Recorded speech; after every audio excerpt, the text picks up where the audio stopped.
إن الحمد لله نحمده ونستعينه ونستغفره ونعوذ بالله من شرور أنفسنا ومن سيئات أعمالنا من يهده الله فلا مضل له ومن يضلل فلا هادي له وأشهد أن لا إله إلا الله وحده لا شريك له وأشهد أن محمدا عبده ورسوله أما بعد أعوذ بالله من الشيطان الرجيم يا أيها الذين آمنوا اتقوا الله حق تقاته ولا تموتن إلا وأنتم مسلمون يا أيها الناس اتقوا ربكم الذي خلقكم من نفس واحدة وخلق منهما وبث منهما رجالا كثيرا ونساء واتقوا الله الذي تساءلون به والأرحام إن الله كان عليكم رقيبا يا أيها الذين آمنوا اتقوا الله وقولوا قولا سديدا يصلح لكم أعمالكم ويغفر لكم ذنوبكم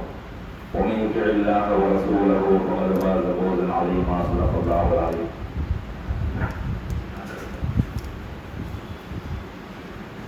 إن أصدق الحديث كتاب الله وأحسن الهدي هدي محمد وشر الأمور محدثاتها وكل محدثة بدعة وكل بدعة ضلالة وكل ضلالة في النار. கண்ணியத்திற்குரிய இல்லாமல்ல அல்லாஹ் ஜல்லஷானஹு தஆலாவின் நிலையார்களே, அல்லாஹ் ரப்பல் ஆலமீன் நம்மீது கடமையாக ஆக்கியிருக்கக்கூடிய இந்த ஜும்ஆ தொழுகையை நிறைவேற்றுவதற்காக நாம் இங்கு சங்கமித்திருக்கின்றோம். இந்த அருமையான வாய்ப்புகளை வழங்கியதற்காக ஏக வல்லவனை போற்றி புகழ்ந்தவனாகவும் நமக்கு நேர் வழிகாட்டியாக அனுப்பப்பட்ட எம்பெருமான ரசூல் கரீம் ஸல்லல்லாஹு அலைஹி வஸல்லம் அன்னாரின் மீதும் அவர்களது மார்க்கத்தை நம் மீது வரை கடாத்தி தந்திருக்கக்கூடிய தாபிஈன்கள், தபா தாபிஈன்கள், இமாம்கள், குறிப்பாக இந்த மஜ்லிஸில் அமர்ந்திருக்கக்கூடிய நம் அனைவரின் மீதும் அல்லாஹ்வுடைய வற்றாத பெருங்கருணை என்றென்றும் நின்ற நிலவட்டமாக என்ற பிரார்த்தித்தவனாக இந்த ஜும்ஆ உரையை ஆரம்பம் செய்கின்றோம். இன்றைய ஜும்ஆ உரையில் நாம் தேர்ந்தெடுக்கக்கூடிய தலைப்பு என்னவென்றால், செவியேற்போம் கட்டுப்படுவோம் என்கிற தலைப்பின் கீழாக சில மார்க்க விஷயங்களை நாம் அறிந்து கொள்ள இருக்கின்றோம். அல்லாஹ் ரப்பல் ஆலமீன் திருக்குர்ஆனில் சொல்லி காட்டுகின்றான், மா கான கௌலுல் முஃமினீன இதா துஉ இலல்லாஹி வ ரசூலிஹி லியஹ்கும பைனஹும் أن يقولوا سمعنا وأطعنا ما كان قول المؤمنين إذا دعوا إلى الله ورسوله أن يقولوا سمعنا وأطعنا. இறை நம்பிக்கையாளர்களுக்கு வேறு சொற்கள் இல்லை. இதா துஉ இலல்லாஹி வ ரசூலிஹி, அல்லாஹ்வுக்கும் அவனது தூதருக்கும் கட்டுப்படுங்கள் என்று சொல்லப்பட்டு விட்டால் அவர்களது சொல் எப்படி இருக்கும் என்று சொன்னால், சமீஅனா நாங்கள் செவியேற்றோம், வ அத்அனா நாங்கள் கட்டுப்பட்டு விட்டோம் என்று மார்க்கம் நமக்கு சொல்லி காட்டுகின்றது. அப்ப இறை நம்பிக்கையாளர்களுடைய பண்பு எப்படி இருக்க வேண்டும் என்று சொன்னால், மார்க்கம் சொல்லக்கூடிய விஷயங்களை நாம் செவியேற்க வேண்டும். அதே நேரம் அதற்கு கட்டுப்பட்டு நமது வாழ்க்கையை அமைத்துக் கொள்ள வேண்டும் என்று நமக்கு சொல்லி காட்டுகின்றது. கணியத்திற்குரிய சகோதர சகோதரிகளே, இன்றைய உலகத்திலே ஏராளமான குற்ற செயல்கள் நடைபெறுவதை நாம் பார்க்கின்றோம். தினந்தோறும் பலநூறு படுகொலைகள் நடக்கின்றன. பலதரப்பட்ட பாலியல் பலாத்காரங்கள் நடைபெற்று வருகின்றன. நிறைய பொருளாதார மோசடிகள் நடைபெற்று வருகின்றன. நிறைய சண்டை சச்சரவுகள் அற்பமான காரணங்களுக்காக இப்படி மனிதன் தனது வாழ்க்கையை மிகவும் சிரமமாக தனக்கு தானே அவன் ஆக்கிக் கொள்கின்றான். ஒருவன் இன்னொருவனுக்கு அநியாயம் செய்வதில் எந்த விதமான தயக்கமும் இல்லாமல், எந்த விதமான உணர்ச்சியும் இல்லாமல் சாதாரணமாக அநீதம் செய்து விடுகின்றார். ஏன் இந்த அநியாயங்கள், அட்டூழியங்கள், அனாச்சாரங்கள் எல்லாம் நடக்கிறது என்று சொன்னால் ஒரே ஒரு காரணம்தான், அவரிடத்தில் கட்டுப்படுதல் என்கிற ஒரு அம்சம் இல்லை. கட்டுப்படுதல் என்கிற ஒரு அம்சம் வர வேண்டும் என்று சொன்னால் முதலாவதாக நாம் இறைவனை நம்ப வேண்டும். நம்மை படைத்திருக்கக்கூடிய இறைவன் ஒருவன் இருக்கின்றான் என்று நாம் நம்ப வேண்டும். அடுத்தபடியாக என்ன, அவன் சில வாக்குறுதிகளை நமக்கு தந்திருக்கின்றான். நீங்கள் இப்படி இப்படி கட்டுப்பட்டு நடந்து வாழ்ந்தால் உங்களுக்கு மறுமையில் மிகப்பெரிய கூலிகள் இருக்கின்றது என்று அல்லாஹ் ரப்பல் ஆலமீன் நமக்கு சொல்லி காட்டி இருக்கின்றார். அந்த வாக்குறுதிகளை எல்லாம் உண்மை என்று நம்பி அந்த வாக்குறுதிக்காக நாம் நமக்கு பிடிக்கிறோ பிடிக்கவில்லையோ, கட்டுப்படுதல் என்று சொன்னால் நாம் கட்டுப்பட்டே ஆக வேண்டும். கட்டுப்பட்டவர்களுக்கு தான் வெற்றி இருக்கிறது என்று அல்லாஹ் ரப்பல் ஆலமீன் பல்வேறு இடங்களில் சொல்லி காண்பிக்கின்றார். கட்டுப்படுதல் என்றால் என்ன? அல்லாஹ் ரப்பல் ஆலமீன் சில விஷயங்களை செய்யுங்கள் என்று சொல்லியிருப்பார், அதை நாம் ஏற்று நடக்குவது. சில விஷயங்களை செய்யாதீர்கள் என்று சொல்லியிருப்பான், அதை விட்டு நாம் தவிர்த்து இருப்பது. இன்னும் சில விஷயங்களை நெருங்காதீர்கள் என்று சொல்லியிருப்பான், அதன் பக்கம் நாம் நெருங்காமல் கூட இருப்பது. இப்படி நமது வாழ்க்கையை அமைத்துக் கொண்டால்தான் முஸ்லிம்களாக இருக்கக்கூடிய நாம் இம்மையிலும் மறுமையிலும் வெற்றி பெற முடியும் என்பதில் எல்லளவும் சந்தேகம் இல்லை. இன்னும் ஒருபடி மேலே சொல்ல போனால், கட்டுப்படுவதால் நமக்கு நிறைய நன்மைகள் இருக்கின்றன. இந்த உலகத்திலும் நன்மை இருக்கின்றது, நாளை மறுமையிலும் நமக்கு நிறைய நன்மைகள் இருக்கிறது. இன்னைக்கு நம்ம சில விபத்துகளை எல்லாம் பார்க்கலாம். ஒரு வாகனம் யாருக்கு கட்டுப்பட்டு இருக்க வேண்டும்? அந்த வாகன ஓட்டிக்கு கட்டுப்பட்டு இருந்தால்தான் அந்த வாகனம் செல்ல வேண்டிய இடத்திற்கு போய் சேரும். சில விபத்துக்களுடைய செய்திகளை நாம் பார்க்கின்றோம். எப்படி வாகன ஓட்டியின் கட்டுப்பாட்டை இழந்து விபத்து ஏற்பட்டு விட்டது அப்படின்னு. அப்ப அதே போன்றுதான் நாம் கட்டுப்பாட்டை இழந்து விட்டோம் என்று சொன்னால் நமது வாழ்க்கையும் இங்குதான் போய் முடியும், விபத்தில் தான் போய் முடியும் என்பதில் எவ்வித மாற்று கருத்தும் இல்லை. அதற்கு தான் அல்லாஹ் ரப்பல் ஆலமீன் திருக்குர்ஆனில் சொல்லி காண்பிக்கின்றான், வபஷ்ஷிரில் முஹ்பிதீன், கட்டுப்பட்டவர்களுக்கு நீங்கள் சுப செய்தி கூறுவீராக. அல்லதீன இதா ذكرல்லாஹு வஜலத் குலூபுஹும், அவர்களுக்கு இறைவனுடைய வசனங்கள் சொல்லப்பட்டு விட்டால், நினைவு கூறப்பட்டு விட்டால், அல்லாஹ் இப்படி சொல்லியிருக்காம்பா அப்படின்னு சொல்லப்பட்டு விட்டால், மஜிலத் குலூபுஹும் அவர்களது உள்ளம் எப்படி என்ன செய்யும்? நடுங்கிவிடும். வஸாபிரீன அலா மா அஸாபஹும் அவர்களுக்கு இந்த உலகத்தில் ஏற்படக்கூடிய சில சங்கடங்களை, சில துன்பங்களை அவர்கள் பொறுத்துக் கொள்வார்கள். உல் முகைமி ஸலாத்த அவர்கள் தொழுகையை நிலைநாட்டுவார்கள். மிம்மா ரஸக்னாஹும் யுன்ஃபிகூன் அவர்களுக்கு வழங்கியவற்றிலிருந்து அவர்கள் செலவு செய்வார்கள். அல்லாஹ்வுடைய வசனங்கள் சொல்லப்பட்டு விட்டால் கட்டுப்படுவதில் மிகவும் முன்னோடியாக இருந்தவர்கள் யார் என்று சொன்னால் நபிமார்கள். முதலாவதாக யார் இருந்தார் அந்த லிஸ்ட்ல? இறைவனுடைய வசனத்திற்கு கட்டுப்பட்டவர்கள் முதல் இடத்தில் இருப்பவர்கள் யார் என்று சொன்னால் நபிமார்கள். அடுத்த இடத்தில் இருக்கக்கூடியவர்கள் நபி தோழர்கள். சரியா? அல்லாஹ் ரப்பல் ஆலமீன் இப்ராஹிம் நபி அலைஹிஸ்ஸலாத்து வஸலாம் அவர்களை பற்றி சொல்லும் பொழுது சொல்லுகிறான், இது கால லஹு ரப்பு அஸ்ரிம், இது கால லஹு ரப்பு அஸ்ரிம் அவர்களுடைய இறைவன் அவர்களுக்கு கட்டுப்படுதல் என்று சொன்னால் இப்ராஹிம் என்ன சொல்வாராம்? அஸ்லம்து லி ரப்பில் ஆலமீன் அகிலங்களை படைத்து பரிபாலிக்கக்கூடியவருக்கு நான் கட்டுப்பட்டு விட்டேன் அப்படின்னு சொல்லுவான். இறைவன் அவர்களுக்கு எப்படியெல்லாம் கட்டுப்பாடுகளை விதித்தான்? நீங்கள் உங்களது குடும்பத்தை கொண்டு போய் காபத்துல்லாவின் அருகில் விட்டுவிட்டு சென்று விடுங்கள் என்று அல்லாஹ் சொல்லிவிட்டார்.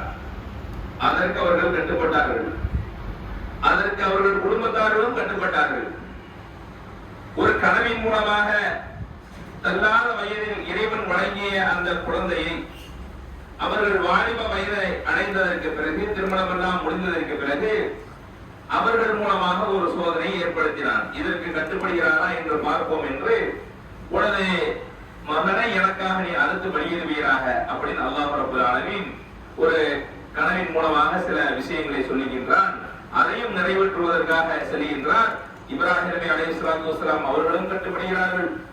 அதை செவியேற்ற இஸ்மாயில் அலைஹிஸ்ஸலாத்து வஸலாம் அவர்களும் சரி நான் கட்டுப்படுகின்றேன், சத்தஜிதுனி இன்ஷா அல்லாஹ் மினஸ் ஸாபிரீன் இறைவன் நாடினால் நிச்சயமாக என்னை பொறுமையாளராக காண்பீர்கள் என்று அவர்கள் கட்டுப்பட்டார்கள்.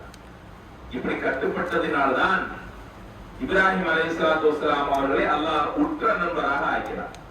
இந்த மனித சமுதாயத்திலே அல்லாஹ்விற்கு மிகவும் பிடித்தமான ஒரு நபர், ஒரு நண்பர் என்று சொன்னால் அது இப்ராஹிம் அலைஹிஸ்ஸலாத்து வஸலாம் அவர்கள் தான். நாளை மறுமை நாளிலே நாம் எழுப்பப்படும் பொழுது அனைவரும் எந்த நிலையில் எழுப்பப்படுவோம்? நிர்வாணமாக எழுப்பப்படுவோம். பிறந்த வேண்டியோடுதான் அனைவரும் ஆண்களாக இருந்தாலும் சரி பெண்களாக இருந்தாலும் சரி எழுப்பப்படுவோம். கத்ரா செய்யாத முறையில் எப்படி ஒரு குழந்தை பிறந்தால் எப்படி பிறக்குது? கத்ரா செய்தேவா பிறக்குது, சுன்னத்து பண்ணியாவா பிறக்குது? இல்லை இல்ல, ஆண் குழந்தையாக இருந்தாலும் சுன்னத்து பண்ணாம தான் என்ன செய்யறாங்க? குழந்தை பிறக்கின்றது. அப்ப சுன்னத் செய்யப்படாமல் ஒரு குழந்தை எப்படி பிறக்கின்றதோ அந்த பிறந்த மேனியில் தான் நாம் இருப்போம். அப்ப அல்லாஹ் ரப்பல் ஆலமீன் முதலாவதாக ஒரு மனிதருக்கு ஆடை அணிவிக்கின்றான். அந்த சிறப்பு யாருக்கு என்று சொன்னால் இப்ராஹிம் நபிக்கு தான். காரணம் என்ன? அவர்கள் கட்டுப்பட்டார்கள். அவர்கள் கட்டுப்பட்டதன் காரணமாகத்தான் அல்லாஹ் அவர்கள் சார்பாக அவர்களை ஞாபகப்படுத்தும் மூலமாக நிறைய வணக்க வழிபாடுகள், உதாரணமாக ஹஜ் என்று சொல்லக்கூடிய அந்த வணக்க வழிபாடுகளை முழுக்க முழுக்க அவர்களது பின்னணியை கொண்டுதான் அந்த வணக்க வழிபாடுகளையே அல்லாஹ் ரப்பல் ஆலமீன் உருவாக்கி இருக்கின்றார். எப்பேற்பட்ட மகத்துவம் அவர்களுக்கு இருக்கிறது என்று பாருங்கள். அப்ப கட்டுப்பட்டால் அல்லாஹ்விற்கு எவ்வளவு பிடிக்கும் என்பதை நாம் சற்று சிந்தித்து பார்க்க வேண்டும். அதாவது இறைவன் ஒருவன் இருக்கின்றான் என்று நம்புவது வேறு, இறைவனுக்காக நான் சில விஷயங்களை கட்டுப்படுத்திக் கொள்கிறேன் என்பது வேறு. அதுதான் தியாகம். உதாரணத்திற்கு சொல்வதாக இருந்தால், இன்னைக்கு நான் நம்மிடத்துல சில கட்டுப்பாடு சொல்லணும் வைங்க. தொழுவுங்கள் என்று சொன்னால் தொழுது விடுவோம், நோன்பு வையுங்கள் என்று சொன்னால் நோன்பு வைத்து விடுவோம், நோன்பை கூட சில நேரங்கள் முழுமையாக வைத்து விடுவோம். ஆனால் தொழுகுங்கள் என்று சொன்னால் நம்மால் முழுமையாக அந்த தொழுகையை சரிவர நிறைவேற்ற முடியாமல் போய்விடும். கொஞ்சம் நாம் அப்படியே கொஞ்சம் ரிவர்ஸ் பண்ணி பாருங்க. நோன்பு காலங்களில் எப்படி நமது உள்ளம் இருந்தது, இப்பொழுது நமது உள்ளம் எப்படி இருக்கிறது? கொஞ்சம் அப்படியே லூஸ் ஆன மாதிரி இருக்கா? எப்படி டைட்டா இருந்தோம்? எந்த பொருட்பிட்டு பாவம் கூட செஞ்சிடக்கூடாது. இதெல்லாம் பாவம், ஹராம், நெருங்கக்கூடாது, தப்பு செய்யக்கூடாது. பேச்சு கூட என்ன செய்ய மாட்டோம், குறைத்துக் கொண்டோம். வணக்க வழிபாடுகளில் ஈடுபட்டோம், இரவு தொழுகையில் ஈடுபட்டோம். நோம்பு முடிஞ்சிச்சு, நெல்லிக்காய் மூட்டையை அவிழ்த்தது போல நமது உள்ளம் என்ன செய்து குதித்து குதித்து ஓடிக்கொண்டிருக்கிறது. எதை நோக்கி? இந்த உலகத்துடைய ஆசாபாசங்களை நோக்கி கட்டுப்பாடு இல்லாமல் ஓடிக்கொண்டிருக்கிறது. அவ்வளவுதான். இனிமேல் நாம் அடுத்த வருடத்திற்கு கட்டுப்பட்டால் போதும். இந்த நோன்புக்கு கட்டுப்பட்டோம், இனி ஒரு வருடத்திற்கு கேட்பார் கேள்வி கிடையாது. நினைத்தால் தொழுகலாம், நினைத்தால் தொழுகையை விட்டுவிடலாம், நினைத்தால் நோன்பு வைக்கலாம், நினைத்தால் நோன்பை விட்டுவிடலாம், நினைத்தால் தர்மம் செய்யலாம், நினைத்தால் தர்மம் செய்யாமல் இருக்கலாம், நினைத்தால் பாவம் செய்யலாம், நினைத்தால் பாவம் செய்யாமல் இருக்கலாம். இப்படி நாம் விரும்பியதை செய்யக்கூடிய ஒரு தைரியம் நமக்கு இப்பொழுது கொஞ்சம் வர தொடங்கி இருக்கின்றது. எனவேதான் நாம் எச்சரிக்கையாக இருக்க வேண்டும். கட்டுப்பாடு என்பது ரமதானுக்கு மட்டுமல்ல, வாழ்க்கை முழுவதும் தான் நமது கட்டுப்பாடு இருக்க வேண்டும். ஒரு உதாரணம் ஒன்று சொல்கின்றேன். ரமதான் மாதம் எதற்காக வேண்டிய கடமையாக ஆக்கப்பட்டது என்று சொன்னால், கட்டுப்பாடுக்காக வேண்டாம் இந்த நோன்பை கடமையாக ஆக்கப்பட்டது. கட்டுப்பாடோடு இருக்கியா? உணவை நீ கட்டுப்படுத்தி இருக்கின்றாயா? குடிபானத்தை நீ கட்டுப்படுத்தி இருக்கின்றாயா? உனது இச்சைகளை நீ அடக்கிக் கொண்டிருக்கின்றாய் இதுதான் ஒரு கட்டுப்பாடு. சரிங்களா? ஒரு மாசம் என்ன செய்ய நமக்கு கட்டுப்பாடு எல்லாம் முடிச்சிட்டோம். வந்ததற்கு பிறகு, இந்த ரமலான் மாதம் முடிந்ததற்கு பிறகு, இந்த கட்டுப்பாடு என்கிற பயிற்சியை முழுமையாக பெற்ற நாம் அந்த பயிற்சியே இல்லாதவன் வாழ்வானே, அது போன்று வாழ்ந்தால் எப்படி இருக்கும் தெரியுமா? ஒருவன் மிலிட்டரிக்காக என்ன செய்யறான், மிலிட்டரி ராணுவத்திற்கு சேர்வதற்காக என்ன செய்யுது, போருக்காக வேண்டி பயிற்சி கொடுக்குறாங்க. என்னென்ன பயிற்சி கொடுக்குறாங்க? உடற்பயிற்சி கொடுக்குறாங்க, துப்பாக்கி சுடும் பயிற்சி கொடுக்குறாங்க, ஓட்ட பயிற்சி கொடுக்குறாங்க, மலை மீது ஏறக்கூடிய பயிற்சி கொடுக்குறாங்க, ஹெலிகாப்டர் ஓட்டக்கூடிய பயிற்சி கொடுக்குறாங்க. இப்படி ஏராளமான பயிற்சி கொடுக்குறாங்க. போர் வந்துருச்சு, போரு ஆரம்பமாயிருச்சு. ஆரம்பமான அவன் எடுத்த பயிற்சியை கூட என்ன செய்ய ஒண்ணுமே பயன்படுத்த மாட்டேங்கிறான். துப்பாக்கி சுட தெரியும், ஆனா சுடுறதுக்கு அவனுக்கு சோம்பல், என்னத்தை போட்டு சுடுகிட்ட விட உட்கார்ந்துறான். துணுகிறதுக்காக நம்ம பயிற்சி எடுத்தோம், நாம எப்படி இருக்கோம், என்னத்தை போட்டு சுடுதுக்கிட்டு. அப்ப போர் காலத்துல துப்பாக்கி இருக்கிறது சுட்டுக்கிட்டு அப்படின்னு ஒருத்தர் இருந்தால் அவருடைய நிலைமை என்ன ஆகுமோ, அவனை என்ன ஆகும், எதிரி வந்து சுட்டு போயிடுவான். அதே போன்றுதான் நம்மளோட நாம தொழுகை எடுப்பதற்காக மட்டும் பயிற்சி எடுத்தோம். அந்த தொழுகையை நாம் இப்பொழுது பயன்படுத்தவில்லை என்று சொன்னால் நமக்கு எதிரி யாரு? ஷைத்தான். ஷைத்தான் என்ன செஞ்சிருவான், அந்த தொழுகை என்கிற ஆயுதம் நம்மிடத்தில் இல்லை என்று சொன்னால் அழகா தோல்வி விட்டு போயிடுவான். நம்மளை என்ன செஞ்சிருவான், ஈஸியாக வெற்றி அடைந்து விடுவான். அப்ப இதைத்தான் நாம் என்ன செய்ய வேண்டும் என்று சொன்னால், பயிற்சி எடுத்ததை நாம் பயன்படுத்த வேண்டும். பயிற்சி எடுத்ததை நாம் பயன்படுத்தவில்லை என்று சொன்னால், அதற்கு நாம் கட்டுப்பட்டு நடக்கவில்லை என்று சொன்னால், எப்படி ஒரு ராணுவ வீரன் அந்த களத்தில் தோற்று போவானோ அதே போன்று நாமும் தோற்று விடுவோம். எனவேதான் அல்லாஹ் ரப்பல் ஆலமீன் நோன்பை நமக்கு எப்படி கடமையாக ஆக்கியிருக்கின்றானோ அதை போன்று தொழுகையை நமக்கு கடமை. காரணம் என்ன? கட்டுப்படுங்கள் என்று சொல்வதற்காக. சில பேர் நம்ம நினைப்போம், கட்டுப்பாடுனா தொழுதா மட்டும் போதுமா, நோன்பு வச்சா மட்டும் போதுமா? சில விஷயங்கள் இருக்குங்க மார்க்கத்துல. அல்லாஹ் ரப்பல் ஆலமீன் செய்யுங்கள் என்று சொல்லிய விஷயங்கள் இருக்கு பாருங்க, அதில் கூட சில உபரியான வணக்கங்கள்லாம் இருக்குது. ரசூல் ஸல்லல்லாஹு அலைஹி வஸல்லம் சொல்றாங்க, உங்களுக்கு நான் கட்டளையிட்டதை முடிந்தவரை செய்யுங்கள். கட்டளையிட்டது கடமை இல்லாத வணக்கங்கள் இருக்க, உபரியான நஃபிலான சுன்னத்தான வணக்கங்கள் இருக்க, அதை நீங்கள் முடிந்தவரை செய்யுங்கள். உங்களால எவ்வளவு முடிக்க செய்யுங்க. 20 தொழுகை சொல்லி இருக்கிறேன், முடிஞ்சா 20 தொழுவுங்க. ஒரு நாள் கடமை இல்லாத 12 ரக்காத் தொழுவுங்க அப்படின்னு சொல்லியிருக்கேன், முடிஞ்சா தொழுவுங்க, இல்லாட்டா ஒன்றும் பிரச்சனை இல்லை. தொழுதா ஒரு மாளிகை கிடைக்கும் உங்களுக்கு அப்படின்னு இப்படி சில காலக்கிட்ட நம்மளுக்கு கொடுத்துருக்காங்க. சொர்க்கத்துல ஒரு மாளிகை இடம் கிடைக்கும், செய்யுங்க.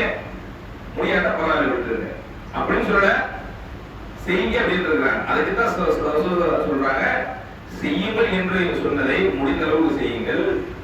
நான் எதை விட்டு உங்களுக்கு தடுத்தேனோ, தடை செய்திருக்கின்றேனோ, நெருங்காதீர்கள் என்று சொல்லி இருக்கின்றேனோ, உலா தக்ரபு மாலல் யதீம், அனாதைகளின் சொத்துக்களின் பக்கம் நீங்கள் நெருங்காதீர்கள். உலா தக்ரபு ஸினா, விபச்சாரத்தின் பக்கம் நீங்கள் நெருங்காதீர்கள். வலா தக்ரபுல் ஃபவாஹிஷ், அருவருக்கத்தக்க மானக்கேடான காரியங்களின் பக்கம் செய்வதின் பக்கம் நீங்கள் நெருங்காதீர்கள். தீமையான காரியம் பக்கம் செய்யாதீர்கள். சொல்றாங்க, நான் எதை விட்டு உங்களுக்கு தடுத்தேனோ அதை விட்டு முழுமையாக நீங்கள் விலகிக் கொள்ளுங்கள் என்று மார்க்கம் நமக்கு சொல்லி காட்டுகின்றது. அப்ப இதுதான் ரொம்ப முக்கியமான விஷயம். அடுத்தபடியாக என்ன, அல்லாஹ்விற்கு கட்டுப்படுதல் என்று சொன்னால் சிரமமான நமது உள்ளம் வெறுத்தால் கூட அதையும் நம்மால் ஏற்றுக்கொள்வதுதான் அல்லாஹ்விற்கான கட்டுப்படுவது என்பது. ஆரம்பத்தில் ஒரு வசனம் சொன்னேன், அவர்களுக்கு இறைவனுடைய வசனங்கள் ஓதி காட்டப்பட்டால் அவர்களது உள்ளம் நடுங்கிவிடும் அப்படின்னு. அதுக்கு ஒரு சம்பவம் சொல்றேங்க. அது வெறுப்பான ஒரு சம்பவம் தான், பொதுவாக எல்லாரும் வெறுக்கக்கூடிய ஒரு சம்பவம் தான். ஆனா வெறுப்பா இருந்தாலும் அல்லாஹ் சொல்லிட்டான், அதை கேட்டுதான் ஆகணும். அப்படி யாரு கேட்டிருக்கா? அபூபக்கர் சித்திக் ரலியல்லாஹு அன்ஹு அவர்களது காலத்துல ஒரு சம்பவம் நடக்குது. என்ன சம்பவம்? அபூபக்கர் சித்திக் ரலியல்லாஹு அன்ஹு அவருடைய மகள் ஆயிஷா ரலியல்லாஹு அன்ஹா அவர்கள் மீது பகிரங்கமாக உம்முல் முஃமினீன் இறை நம்பிக்கையாளர்களின் அன்னையாக இருக்கக்கூடிய அல்லாஹ்வின் தூதரின் மனைவியாக இருக்கக்கூடிய ஆயிஷா ரலியல்லாஹு அன்ஹா அவர்கள் மீது ஒரு அவதூறு பரப்பப்படுகின்றது. அந்த அவதூறு சொல்லக்கூடியவர் யார்? அபூபக்கர் சித்திக் ரலியல்லாஹு அன்ஹு அவருடைய உறவினர். ஒரு உறவினர், ஒரு நிறைய பேர் பேசுறாங்க, அதுல ஒரு உறவினர் என்ன செய்யறாங்க, மிஸ்தஹ் அப்படிங்கிற ஒரு நபி தொடர் என்ன செய்யறாரு, அந்த பேச்சு பேசுறாரு. இத பிற்காலத்துல அந்த சம்பவங்களை விசாரிக்கப்பட்டு பொய் என்று தெரிந்ததற்கு பிறகு அவர்களுக்கு கசைகளை கொடுக்கப்படுகின்றது. அபூபக்கர் சித்திக் ரலியல்லாஹு அன்ஹு அவர்கள் இந்த மிஸ்தஹ் என்கிற நபி தோழருக்கு பொருளாதார உதவிகளை தொடர்ச்சியாக செய்து வந்தவர். மிஸ்தஹ் என்கிற நபி தோழர் அபூபக்கர் சித்திக் ரலியல்லாஹு அன்ஹு அவர்களிடம் பொருளாதார உதவிகளை பெற்று வாழ்ந்து வந்தவர்கள். அவர் பொதுவாக இப்ப நான் ஒரு காமன் மனிதனுக்கு, ஒரு நார்மலான ஒரு மனிதனுக்கு என்ன சிந்தனை ஏற்படுமோ அதுதான் அபூபக்கர் சித்திக் ரலியல்லாஹு அன்ஹு அவர்களுக்கு ஏற்பட்டது. என்ன ஏற்பட்டது? சத்தியமா இனிமே என்கிட்ட இருந்து 10 பைசா வாங்க முடியாது. நம்ம சொல்லுவோமா இல்லையா? நாம் பெற்றெடுத்த ஒரு மகனை அவதூறாக ஒருவன் ஒரு விஷயத்தை பரப்பி விட்டான் என்று சொன்னால் நாம் என்ன செய்வோம்? நமக்கு எவ்வளவு பாதிப்பு ஏற்படும், எவ்வளவு மனக்கவலை அடைவோம், நமது குடும்பம் என்ன ஆகும். அப்ப அதையெல்லாம் அபூபக்கர் சித்திக் ரலியல்லாஹு அவர்கள் அனுபவித்தார்கள். அபூபக்கர் சித்திக் ரலியல்லாஹு அவர்கள் அனுபவித்த அந்த கோபத்தின் எதிரொலியாக என்கிட்டே வாங்கி சாப்பிட்டு, நம்ம சொல்லுவோமா இல்லையா? என்கிட்டே வாங்கி சாப்பிட்டு எனக்கு எதிராக இப்படி நீ பேசுறீங்க, உனக்கு ஏதாவது நியாயம் இருக்கா? இனிமே உங்களுக்கு 10 பைசா தர மாட்டேன் அப்படின்னு சத்தியம் பண்றாங்க. உலாயிரத்தை உள் பதவிக்கும் ஒசாக்கி ஐயூரில் குர்பா அப்படின்னு சொல்லி அதுக்கு அல்லாஹ் என்ன சொல்றான் அப்படின்னா, உலாயிரத்தை உள் பதவிக்கும் ஒசாக்கி ஐயூரில் குர்பா, சத்தியம் செய்யாதீர்கள், அப்படி சத்தியம் பண்ணாதீங்க. ஐயூரில் குர்பா, தங்களது நெருங்கிய உறவினருக்கு எதிராக அப்படி சத்தியம் பண்ணாதீங்க. அவர் இறைவனுக்காக வேண்டி தியாகம் செய்து துறவரம் மேற்கொண்டு இஸ்லாத்திற்காக வந்தவர். வந்த இடத்துல ஏதோ 4 பேரோட பேசிட்டார். அவரை நீங்கள் மன்னித்து விடுங்கள். அவருடைய பேசிட்டார், அதனால அவர் மன்னித்து விடுங்கள். அவர் செயலை நீங்கள் அலட்சியப்படுத்தி விடுங்கள். ஏதோ பேசிட்டு போய் அப்படின்னு சொல்லுங்க அப்படின்னு சொல்லிட்டு அடுத்து அல்லாஹ் ஒரு வார்த்தை சொல்றான், அலா துஹிப்பூன அய்யக்ஃபிரல்லாஹு லக்கும், அல்லாஹ் உங்களது பாவங்களை மன்னிப்பதை நீங்கள் விரும்ப மாட்டீர்களா? நீங்க பிறருடைய பாவத்தை மன்னிப்பதற்கு இப்படி கடுமை காட்டுறீங்களே, நீங்கள் தான் பாவம் செய்யறீங்க. அல்லாஹ் உங்களது பாவங்களை மன்னிப்பதை நீங்கள் விரும்ப மாட்டீர்களா? வல்லாஹு கஃபூருர் ரஹீம், அல்லாஹ் மன்னிக்க கூடியவன், இரக்கம் காட்டக்கூடியவன் அப்படின்னு அந்த வசனம் போயிருக்கு. இந்த வசனத்துக்கு நமக்கு அருளப்பட்டதை என்ன செய்வோம்? எதை பண்ணாலும் நான் செய்வேன். துருவ சொல்றியா துருவேன், நோன்பு வைக்க சொன்னியா நோன்பு வைக்க, ஜக்காத்து கொடுக்க சொல்றியா செய்யற, ஹஜ் செய்ய சொல்றியா செய்யற. இந்த ஒரு விஷயத்தை மட்டும் என்னால மன்னிக்கவே முடியாது ஒரு லிஸ்ட் வச்சிருக்கிற மாதிரி, அதுல ஒரு லிஸ்ட் இதுதான். நமக்கு எதிராக எவனாச்சும் ஒண்ணு பண்ணிட்டா அப்படின்னா இந்த விஷயத்தை மட்டும் நான் மன்னிக்க மாட்டேன், இந்த விஷயத்தை மட்டும் நான் செய்ய மாட்டேன் அப்படின்னு கட்டுப்பட மாட்டான். ஆனால் அபூபக்கர் சித்திக் ரலியல்லாஹு அவங்க என்ன செய்யறாங்க? உடனே கட்டுப்படுறாங்க. வஸ்திரம் இறங்கிய உடனே நான் சத்தியம் எதுவுமே செய்ய மாட்டேன், நான் அவருக்கு இதற்கு முன்பு எப்படி வழங்கி வந்தேனோ அதே போன்று இனிமேலும் நான் வழங்குவேன் என்று அபூபக்கர் சித்திக் ரலியல்லாஹு அவர்கள் அந்த குர்ஆன் வசனத்தில் கட்டுப்பட்டார்களா இல்லையா? அப்ப இதையெல்லாம் எதற்காக நமக்கு மார்க்கம் குர்ஆனிலும் நபிமொழிகளிலும் சொல்லி காட்டுகிறது என்று சொன்னால் நாமும் அப்படி இருக்க வேண்டும் என்று சொல்கிறார். இன்னைக்கு உலகில் பல்வேறு குற்ற சம்பவங்கள் நடப்பதற்கு முக்கியமான காரணம் என்ன? நம்மை கேட்பதற்கு யார் இருக்கிறார்? நம்மை பார்ப்பதற்கு யார் இருக்கிறார்? நம்மை கண்காணிப்பதற்கு யார் இருக்கிறார்? நம்மை அடக்குவதற்கு யார் இருக்கிறார்? அப்படிங்கிற ஒரு தைரியத்தில் நிறைய குற்ற சம்பவங்கள் நடக்குது. எவ்வளவோ சட்டம் போட்டு போடுறாங்க. சவுதி அரேபியாவில் கூட, அரபு நாடுகளில் கூட நிறைய தண்டனைகள் வகைப்படுத்தி வச்சிருக்கிறாங்க. போதை வஸ்துக்களை பயன்படுத்தினால் இந்த தண்டனை, விபச்சாரம் செய்தால் இந்த தண்டனை, பாலியல் சீண்டனையில் ஈடுபட்டால் இந்த தண்டனை, பொருளாதார மோசடி, எல்லாமே கடுமையான தண்டனை. இருந்தும் ஏன் பயப்பட மாட்டேங்கிறான்? மனிதனுக்கு பயம் என்கிறதை தாண்டி என்ன வர வேண்டும்? அவனிடத்தில் உள்ளத்தில் ஈமான் வர வேண்டும், நம்பிக்கை வர வேண்டும். இந்த உலகத்தில் நம்மை எவன் தண்டிக்காவிட்டாலும் அல்லாஹ் ஒருவன் நம்மை பிடித்து விடுவான் என்கிற அந்த நம்பிக்கை வர வேண்டும். அப்படியே நம்பிக்கை வந்தால் இந்த உலகம் எப்படி ஆயிரும்? இன்பமான ஒரு உலகமாக இதுவே மாறி, யாருக்கும் எந்த விதமான துன்பங்களும் ஏற்படாது. ஒரு அமைதியான அழகான ஒரு உலகமாக மாறிவிடும். எனவே அல்லாஹ்வின் நல்லடியார்களே, அல்லாஹ் ரப்பல் ஆலமீனுடைய அந்த வசனங்களை செவியேற்று கட்டுப்பட்டு வாழக்கூடிய நன்மக்களான அனைவரையும் ஆக்கியாக வேண்டும் என்று கூறி இந்த முதல் உரையை நிறைவு செய்கின்றேன். அல்ஹம்துலில்லாஹி ரப்பில் ஆலமீன்.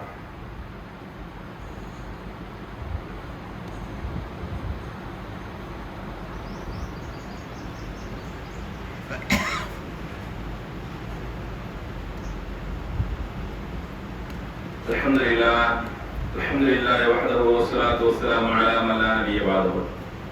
கண்ணியத்திற்குரிய எல்லாம் வல்ல அல்லாஹ் ஜல்ல ஷானஹு வ தஆலாவின் நல்லடியார்களே, நாம்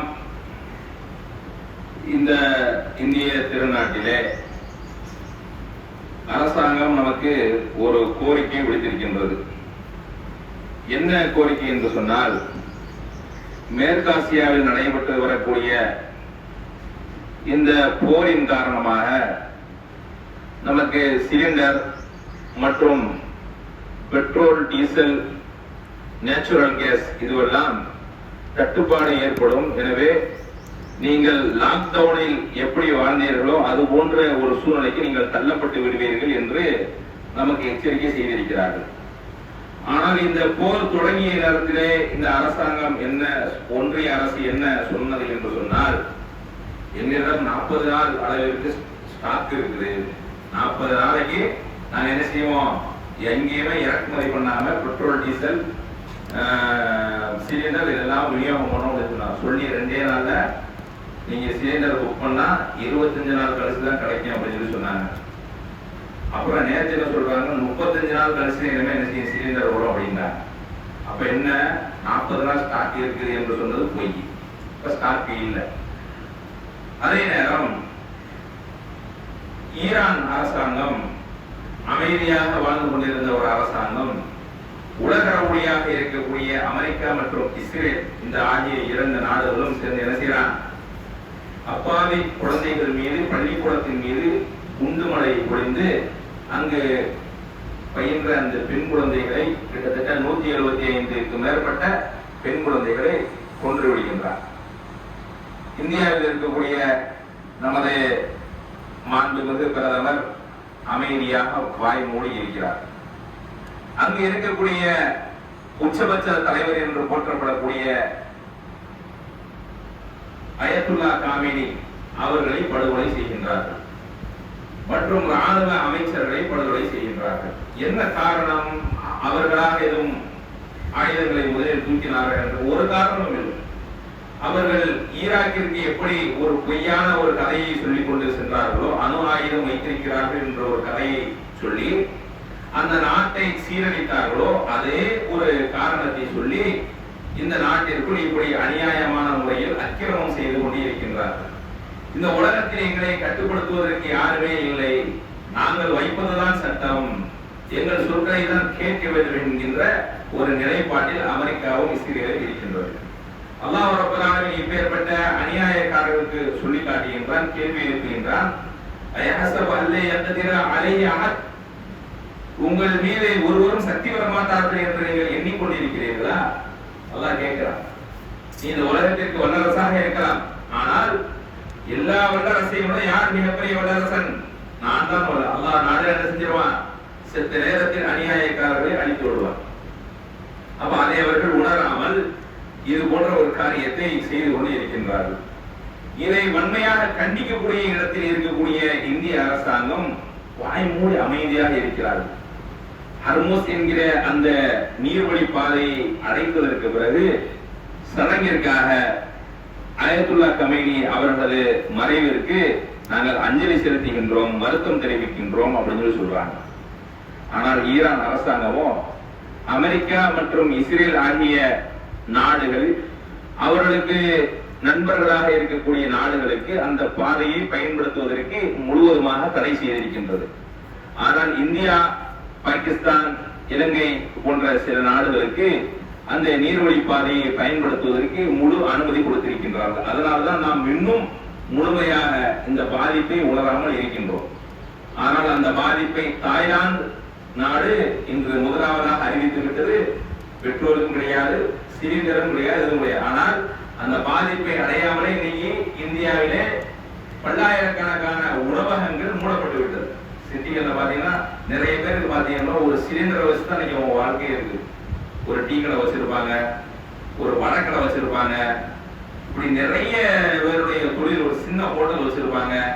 நிறைய பேருடைய ப்ரொடக்ஷன் தயாரிப்பு, மிட்டாய் தயாரிப்பு, பால் தயாரிப்பு, இப்படி நிறைய அத்தியாவசிய பொருளாக இது இருக்கின்றதே இந்த சிலிண்டர் தான் இருக்குது. அப்ப இது போன்ற நேரங்களில் எப்படி இந்திய அரசாங்கம் நிலைப்பாடு இருக்க வேண்டும் என்று சொன்னால், இந்திய அரசாங்கம் எப்பொழுதுமே அநியாயக்காரர்களுக்கு எதிராகவும் அநீதி இழைக்கப்பட்டவர்களுக்கு ஆதரவாகவும் தான் இருந்திருக்கின்றது. ஆனால் இந்த ஒன்றிய அரசாங்கம் பொறுப்பேற்றதிலிருந்து இவர்கள் அநியாயக்காரர்களுக்கு ஒத்துவதக்கூடியவர்களாக இருக்கின்றார்கள். சரி, அநியாயக்காரர்களுக்கு ஒத்துவதுகிறீர்கள், அவர்களால் உங்களுக்கு எதுவும் நன்மை ஏற்பட்டதா என்று சொன்னால் அதிகமாக தீமை தான் ஏற்படுகின்றது. அவர்கள் இந்திய அரசாங்கத்திற்கு எதிராக ஏராளமான வரிகளை போடுகிறார்கள், அதற்கு வாய்மொழி இருக்கின்றார்கள். இந்திய அரசாங்கத்திற்கு அவர்கள் கட்டளை போடுகின்ற, அமெரிக்கா கட்டளை போடுகின்றது, நீ யாரிடம் எண்ணெய் வாங்க வேண்டும் என்று அவர்களுக்கு கட்டளை போடு, அவர்களும் எண்ணெய் வாங்குகிறார்கள். யாரிடம் எண்ணெய் வாங்கக்கூடாது என்று சொல்கிறார்களோ அவர்களும் எண்ணெய் வாங்காமல் இருக்கிறார்கள். அப்போதான் எதிர்கட்சி தலைவர் கேட்கிறாரு, இந்த இந்திய அரசாங்கத்திற்கு பிரதமர் மோடி அவர்கள் பிரதமரா அல்லது ட்ரம்ப் அவர்கள் பிரதமரா என்று கேள்வி கேட்கிறோம். அதாவது அப்படித்தானே இருக்கு. ட்ரம்ப் சொல்லக்கூடிய ஒரு விஷயம் தான் இங்கு நடக்கின்றது.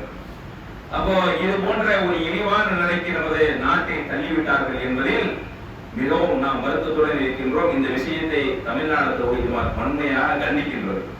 எனவே இந்திய இறையாண்மையை பேணக்கூடிய வகையில் நமது இந்த அரசாங்கம் நடந்து கொள்ள வேண்டும் என்று நாம் வலியுறுத்துகின்றோம். அல்லாஹ் ரப்பல் ஆலமீன் அநியாயக்காரருடைய அந்த அக்கிரமங்களை விரைவில் வீழ்த்தட்டும் என்று நாம் அனைவரும் பிரார்த்திப்போம்.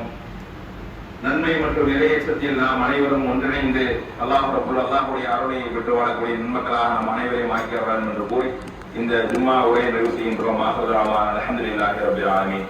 அஸ்ஸலாமு அலைக்கும் வரஹ்மத்துல்லாஹி வபரகாத்துஹு.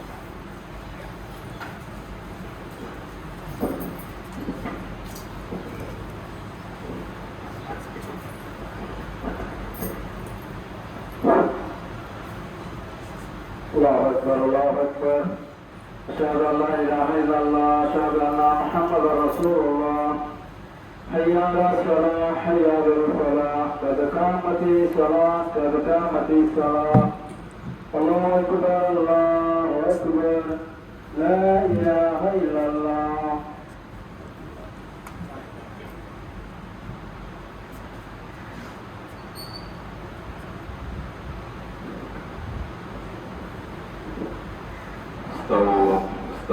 சப்பை நேராக உணர்த்தும் ஆக்கிக் கொள்ளுங்கள்.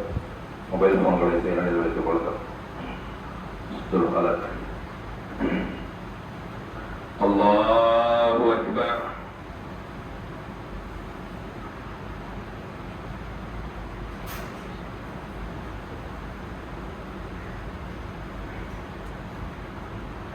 அல்ஹம்துலில்லாஹி ரப்பில் ஆலமீன் அர்ரஹ்மானிர் ரஹீம் مالك يوم الدين إياك نعبد وإياك نستعين اهدنا الصراط المستقيم صراط الذين أنعمت عليهم غير المغضوب عليهم ولا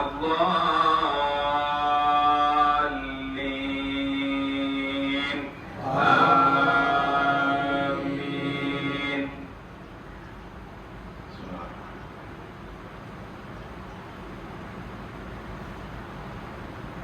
سبح اسم ربك الأعلى الذي خلق فسوى والذي قدر فهدى والذي أخرج المرعى فجعله غثاء نحوا سنقرئك فلا تنسى إلا ما شاء الله إنه يعلم الجهر وما يخفى ونيسرك لليسرى فذكر إن نفعت الذكرى سيذكر من يخشى ويتجنبها الأشقى الذي يصلى النار الكبرى ثم لا يموت فيها ولا يحيا قد أفلح من تزكى وذكر اسم ربه فصلى بل تؤثرون الحياة الدنيا والآخرة خير وأبقى إن هذا لفي الصحف الأولى صحف إبراهيم وموسى. الله أكبر.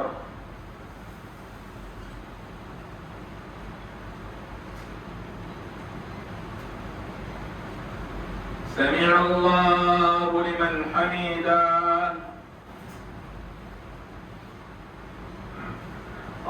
الله أكبر.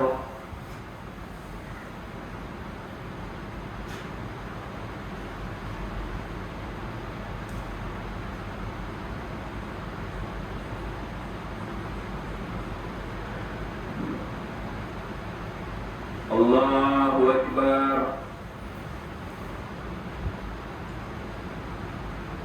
الله أكبر.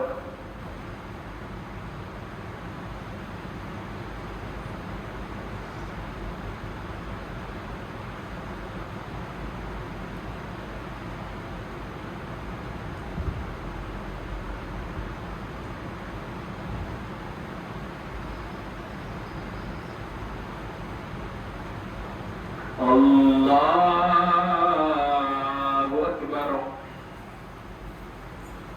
الحمد لله رب العالمين الرحمن الرحيم مالك يوم الدين إياك نعبد وإياك نستعين اهدنا الصراط المستقيم صراط الذين أنعمت عليهم غير المغضوب عليهم ولا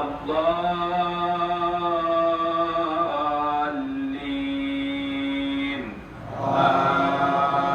آمين.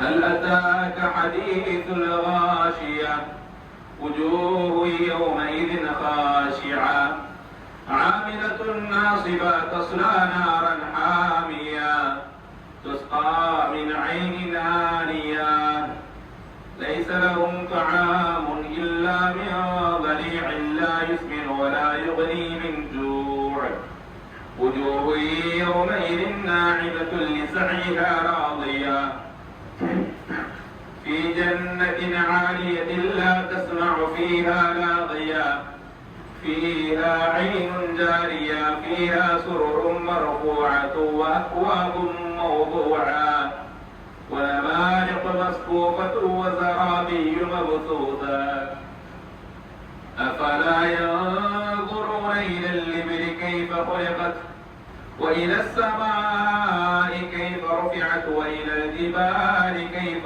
نصبت وإلى الأرض كيف سطحت فذكر إنما أنت مذكر لست عليهم بمسيطر إلا من تولى وكفر فيعذبه الله العذاب الأكبر إن إلينا إيابهم ثم إن علينا حسابهم.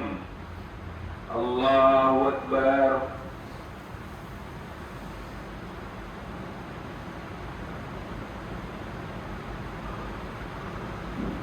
سمع الله لمن حمده.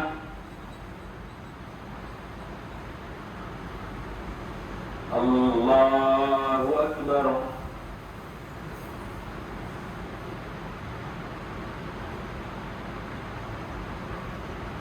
الله أكبر. الله أكبر.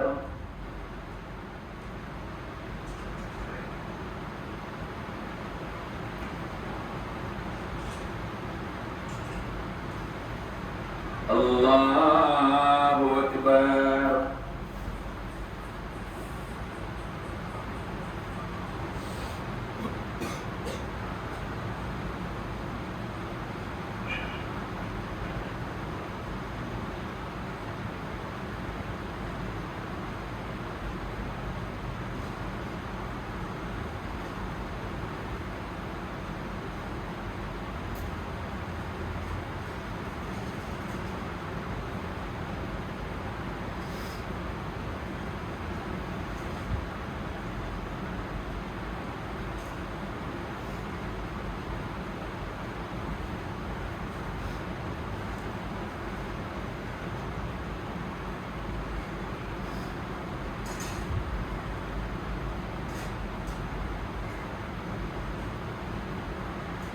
السلام عليكم ورحمة الله. السلام عليكم ورحمة الله.